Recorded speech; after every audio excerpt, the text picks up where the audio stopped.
आप देख रहे हैं AMB news. Sir Gopal Sharma हत्याकांड का खुलासा हुआ है, कितने आरोपी पकड़े गए, क्या वजह? दिनांक 21/5/2026 को 3:30 बजे से 4 बजे के बीच एक बालक जो कि बनवारी वास का रहने वाला था, उनके पिता द्वारा थाना जेवर पर सूचना दी गई कि वो बच्चा घर वापस नहीं लौटा है। इस सूचना पर तत्काल थाना जेवर पर सुसंगत धाराओं में अभियोग पंजीकृत किया गया और टीमें लगाकर उस गुमशुदा बालक की तलाश प्रारंभ की गई। वो जो बालक गुमशुदा था उसकी उम्र लगभग 15 वर्ष थी और नेक्स्ट डे उसकी डेड बॉडी एक बिल्डिंग में, जो कि अबंडेंट बिल्डिंग थी, उसमें रिकवर हुई। तत्काल पुलिस ने पंचायतनामा और पोस्टमार्टम की कार्रवाई उसमें सुनिश्चित कराई गई। उस बच्चे के शव का पंचायतनामा पोस्टमार्टम दो डॉक्टर्स के पैनल द्वारा किया गया और उसकी वीडियो फोटोग्राफी भी कराई गई। इसके बाद हमारी इसमें जो टीमें गठित की गई थी, 4 टीमें इसमें लगाई गई थी। इसमें इलेक्ट्रॉनिक सर्विलांस और पता रशी सुराग रशी फील्ड यूनिट का फीडबैक, उसके आधार पर इस घटना का सफल अनावरण किया गया और उस घटना का अनावरण करते हुए सभी पहलुओं की गहनता से जांच करते हुए इसमें अभी तक की विवेचना के आधार पर 3 अभियुक्तों के नाम प्रकाश में आए हैं। और आज जेवर पुलिस को एक बड़ी सफलता उस समय मिली जब ये तीनों अभियुक्त कहीं भागने की फिराक में थे और एक पुलिस मुठभेड़ के दौरान इसमें गिरफ्तारी उनकी सुनिश्चित की गई है। इसमें जो 2 अभियुक्त हैं उनको फायर आर्म इंजरी आई है और उनके पास से 315 बोर के इलिसिट वेपन भी कारतूस के साथ रिकवर हुए हैं। 2 जो इंजर्ड हैं अभियुक्त, उनको तत्काल चिकित्सकीय उपचार के लिए उनको हॉस्पिटल में भेजा गया है। जो अभियुक्त गिरफ्तार हुए हैं उनके जो नाम प्रकाश में आए हैं मैं आपके संज्ञान में ला रहा हूं। उसमें एक उमेश महतो है जो पूर्वी चंपारण का रहने वाला है और वर्तमान में जो रहुई गांव है वहां पर निवास कर रहा था। इसके अलावा जो एक अभियुक्त है नरेश सिंह और मोहित सिंह, ये भी रोही गांव के रहने वाले हैं। ये इसमें से उमेश महतो और नरेश सिंह, इनको फायर आर्म इंजरी आई है। इनके पास से इलिसिट वेपन भी रिकवर हुआ है। अगर हम इन जो ये आरोपी अभियुक्त गिरफ्तार और मुठभेड़ में गिरफ्तार हुए हैं, इनके अगर हम प्रोफाइल की बात करते हैं तो जो उमेश है ये लेबर सप्लाई का काम, जो आसपास विभिन्न कंपनियां हैं वहां पर लेबर आपूर्ति का काम करता है, ठेकेदारी का काम करता है। जो अभियुक्त नरेश है उसकी जो घटना स्थल है जहां पर इस बच्चे का शव मिला था, बिल्कुल ठीक उसी के समीप इसकी एक परचून की दुकान है। और जो तीसरा अभियुक्त है जो मोहित है, वो खलासी का काम करता है।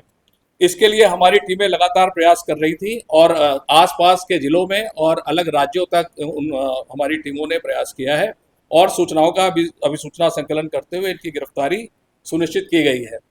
जहां तक अगर हम इस घटना के मोटिव की बात करते हैं कि किन कारणों से इस प्रकार की घटना, इस अबोध बालक की घटना घटित हुई है, जिसके प्रति हमारे पूरे पुलिस परिवार की संवेदनाएं हैं, इसके बारे में ये जानकारी प्राप्त हुई है कि जहां पर ये बनवारी वास गांव के पास ही अरोही गांव है, जो कि आसपास बिल्कुल समीप में स्थित गांव है। जो ये मृतक बालक था वहां पर ये उस स्थान पर जहां जाया करता था जहां पर कुछ युवक हुक्के का पान किया करते थे, हुक्का बैठकर पिया करते थे और इसका भी वहां पर आना जाना पाया गया। इस बात पर इस बच्चे की दादी द्वारा कुछ दिनों पूर्व वहां पर आके उन लड़कों को जो वहां पर हुक्का पीते थे, कड़े शब्दों में चेतावनी दी गई, हिदायत दी गई कि तुम इस बच्चे की जो संगत है उसको बिगाड़ रहे हो, इसकी आदतें खराब करने का प्रयास कर रहे हो। और उसके बाद ये बच्चा उसके बाद से वहां पर नहीं जा रहा था। उस दिनों के बाद जिस दिन घटना हुई है, ये पहला दिन था कि वो बच्चा वहां दोबारा गया था।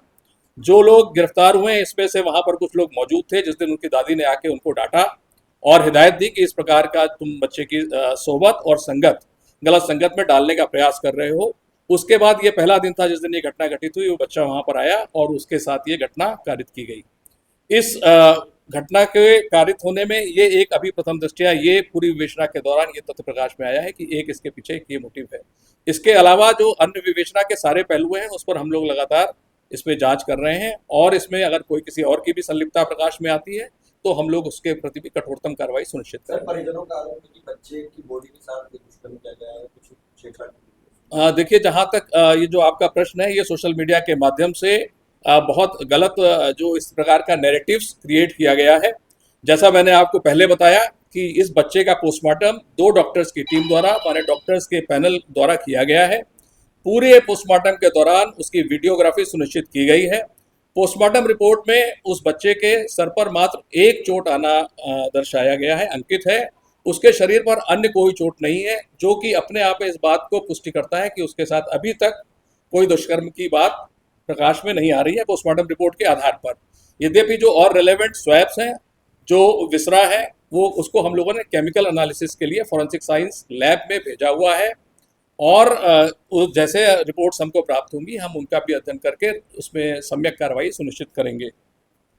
इसके अलावा पोस्टमार्टम रिपोर्ट में भी जैसे बहुत बार ये आया कि बच्चे की जीभ या आग की बात है, वो भी बिल्कुल निराधार है, असत्य है। पोस्टमार्टम रिपोर्ट हमारे पास में यहाँ पर रखी है, आप देख सकते हैं। इस पोस्टमार्टम रिपोर्ट में कहीं इस बात का उल्लेख नहीं है, और ये ऑथेंटिक 2 डॉक्टर्स के पैनल द्वारा किया गया पोस्टमार्टम है। इस प्रकार गलत नैरेटिव फैलाना कदापि उचित नहीं है। सर, थोड़ा असंतुष्ट कुछ लोग अभी भी बात हुई, तो जहाँ तक है उन तक ये रिपोर्ट पहुंच चुकी है जो कि आप अभी बता रहे हैं, तो वहाँ कुछ लोग अभी भी असंतुष्ट नजर आ रहे हैं। देखिए, हम लोगों ने तथ्यों के आधार पर, साक्ष्यों के आधार पर, फॉरेंसिक रिपोर्ट्स के आधार पर, इलेक्ट्रॉनिक सर्विलांस के आधार पर, साक्ष्यों के आधार पर कार्रवाई सुनिश्चित की गई है। पोस्टमार्टम रिपोर्ट्स पैनल द्वारा किया गया है, और इसमें से एक डॉक्टर स्पेशलिस्ट हैं, एक मेडिकल ऑफिसर हैं, दोनों कॉम्पिटेंट ऑफिसर्स, मेडिकल ऑफिसर्स द्वारा ये परीक्षण किया गया है। और इस प्रकार जो आरोप लगा रहे हैं वो आरोप गलत हैं। इस प्रकार के उनको आरोप लगाने से बचना चाहिए, तथ्यों को समझना चाहिए, और जो वैधानिक कार्रवाई अगर इसमें कुछ शेष रह गई है तो हम आप सभी को आश्वस्त करते हैं 100% कार्रवाई सुनिश्चित की जाएगी। Thank you.